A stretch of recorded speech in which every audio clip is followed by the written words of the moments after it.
I'm happy that I'm not in this place anymore because the time I was here, my life was restricted and I felt I didn't have freedom to live my life. So those weren't the happiest memories, but they were positive memories where I obviously learned and experienced so much and grew as well.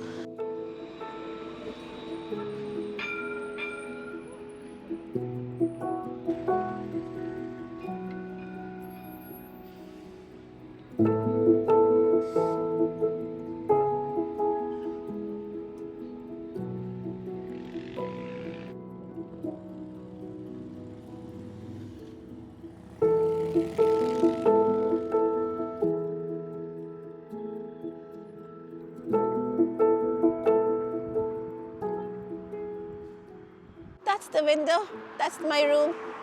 I stayed in there about 6 years, I think. It's a big place, over 200 people of different backgrounds live in here. In one room we are 10, but other rooms maybe 8, so we are 10. We sleep in bunk beds, and then they do cook for us. Sometimes living with different nationalities, it's not easy, like everyone will come with their own behaviors. In the building, there are too many, and we have less facilities. Where we are living, we were okay. We are comfortable. Everything is okay. Everything we needed has been provided.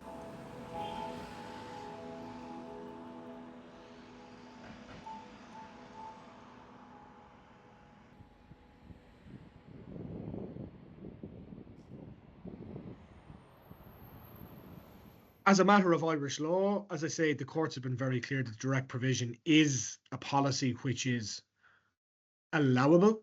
But what they've suggested is that it's a political choice, right? So that it's basically a non-justiciable policy choice. It has been subject to challenge in numerous cases before the High Courts. And there's been decisions certainly dating back, 15, 20 years, which have upheld the rights of states. But unfortunately, the courts have not been very active in terms of forcing the minister to move away from a system of direct provision.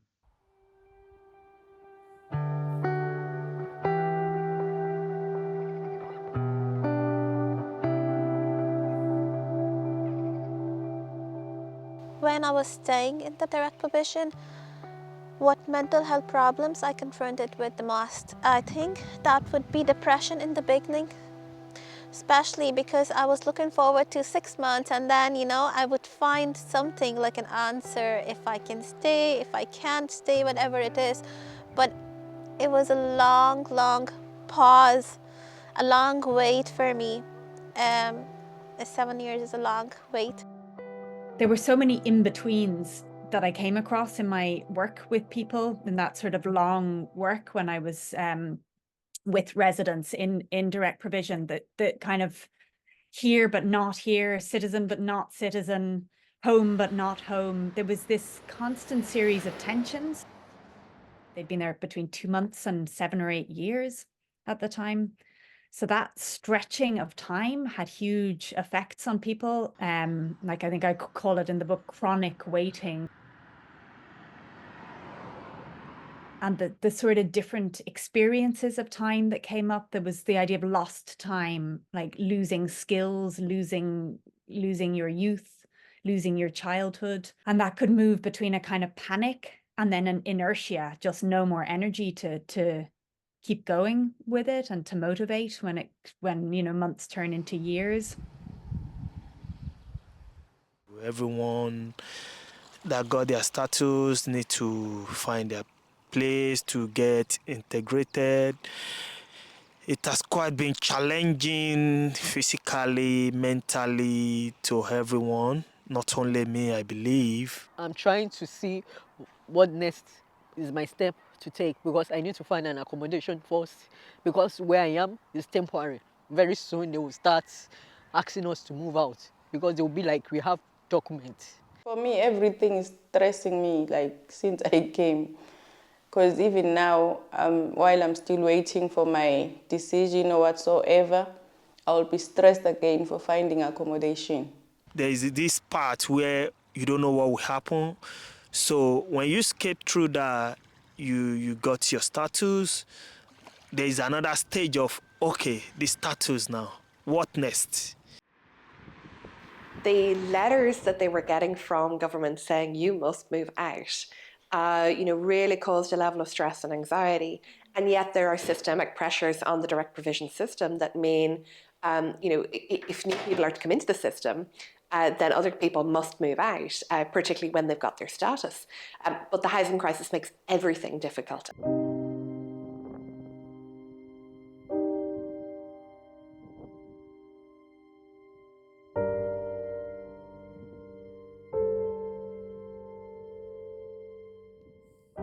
After a while, I was also having suicidal thoughts because I couldn't really see the future. I didn't know what's happening. I didn't know how long I have to wait, how long I have to stay there without hearing anything back from the justice. Maybe if we can get like people who can support us mentally, because things are happening, especially in my place. When we first started to live there, people were fighting every day, and I remember every weekend there would be someone fighting. Even the guards, they were tired of us, but now it's much better. The whole process, it's difficult. It's like affects you emotionally, it affects you mentally, and when it's affecting you mentally, it's obviously affecting you physically as well. But it's great that the community here is great. They're all so welcoming, and they actually help you and support you so much so you could actually get there. I've been working with lots of organizations like Interculture Centre, South Dublin County Council, Sanctuary Runners. It was a great opportunity for networking and get in touch with these people. This was very, very positive. It's closed today because it's a Saturday. Otherwise, it's open Monday to Friday. They do provide a lot of support to people living in the Direct Provision Centre. Then the time when I didn't have a work permit and I wasn't doing anything, they didn't have anybody at the reception, and they actually asked me to volunteer. It just made me feel a part of the community. There are a number of direct provision centres in Clondalkin, and the council has an integration team with staff who work on integration projects. In addition, we have the community voluntary sector. People from direct provision volunteer with initiatives like Clondalkin Tidy Towns, and they would also go out on a Saturday morning working on flower beds or litter picking in the village. I was volunteering to set up Corca Park for Sanctuary Runners First Group, and I was encouraging people and motivating people living in Clondalkin Direct Provision Centre to come out and run and do the 5K Saturday morning runs. Sanctuary Runners started back in 2018. Our founder is a man called Graham Clifford, who was thinking about different ways to bring people together and thinking he didn't know anyone who lived in his local direct provision centre personally and socially. And that year there was a team of 200 people ran in these bright blue t-shirts with Sanctuary Runners on the front and solidarity, friendship and respect on the back. For people who are living in international protection, they tell us all the time that what Sanctuary Runners helps them with is their mental health and well-being. Conditions people are living in can be very poor, and situations can seem quite hopeless, or you might feel like you are a long way away from having the job, the life that you want in Ireland. It was really great for my mental health. It helped me cope as well, going back to live in the Direct Provision Centre. It was just kind of a safe place, just like a little time out into the nature, running. It helped me, definitely helped me a lot. Since 2020 till now, like, I see running as something of peace to me. The problem might still be there, but at least I know eventually it's going to be solved. The sanctuary runner makes me feel more part of the society from the beginning. It's really helpful in times of getting yourself out of your hole, because then all you could think is, oh, let's go and do this, try and organize people, try and organize things, So that gives me more positive way of thinking.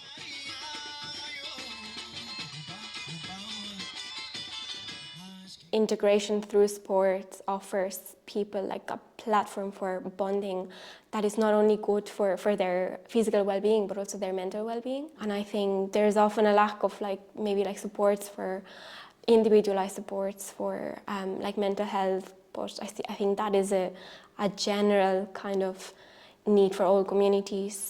The access to mental health services is not great. Whether you are in direct provision or you are not, it's not a great system. I personally didn't have to, thankfully, go through that to find support. I didn't need it.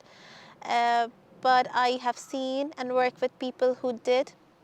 And the only support we have is Steeple House in Clondalkin, where most people from Clondalkin Towers would be referred to. When I first came to Ireland, it was not easy, but then with the help from professionals, it's helped me very lot, because there's a lot of different, depending on what you need, then they will assist you with everything, maybe counseling, and even now I still go and see some of them.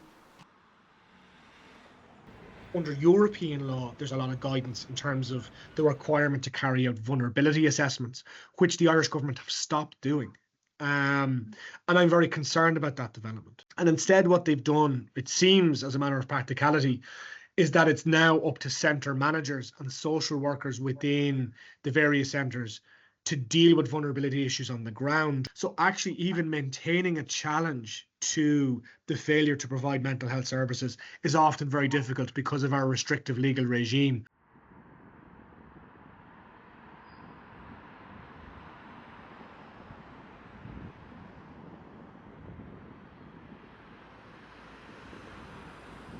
I think the move that was outlined in the white paper in 2021 is really the right approach. Obviously, now we're in the middle of a housing crisis, and there's a lot more people seeking asylum. Things have changed since 2021, but I do think that move firstly towards own door accommodation, and then secondly towards the idea of integration from day one, as opposed to integration when you receive your status, were two really important things from that white paper. I think the reality of it is that white paper, we have to say that it's been shelved. The white paper also, while good in some ways, still didn't address things like early access to legal intervention, early access to psychiatric screening and vulnerability reports. In fact, the paper was essentially silent on a lot of those issues. There's a housing shortage in Ireland already without any asylum seekers, so there would need to be huge amount of housing construction to deal with our housing crisis and end direct provision. Because I think direct provision is the greatest human rights tragedy that our country has faced in the last 10 or 15 years. And we have legacy in relation to institutional abuse. We have had mother and baby homes. We have had Magdalene laundries. And I think this institutionalisation is the next tranche of that, unfortunately. If we understand, I think, what asylum seekers are going through, and we don't just say, oh, they're just staying there because they're comfortable, or they're just staying there because they're not making enough effort to find a place, that's not true. Many of the people who are living in direct provision are working. They're working in healthcare. They're working nights. They're taking care of their children without the extended family. They are working long, long hours and days. And on top of that, they are trying to find housing. If you're here applying for international protection, that means, wherever you were before, the situation actually pushed you to it. We want to find a safe place, and that's why I came here, to find a safe place where I could be at home, just feel like, I'm free to live.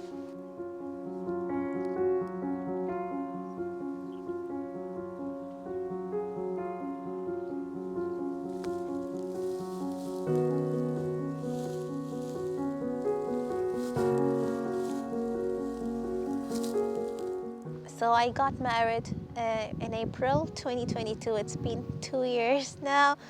And that's actually exactly when I got out of the direct provision center. And that's the same time I got my refugee status as well. It actually happened the same week, all of these things.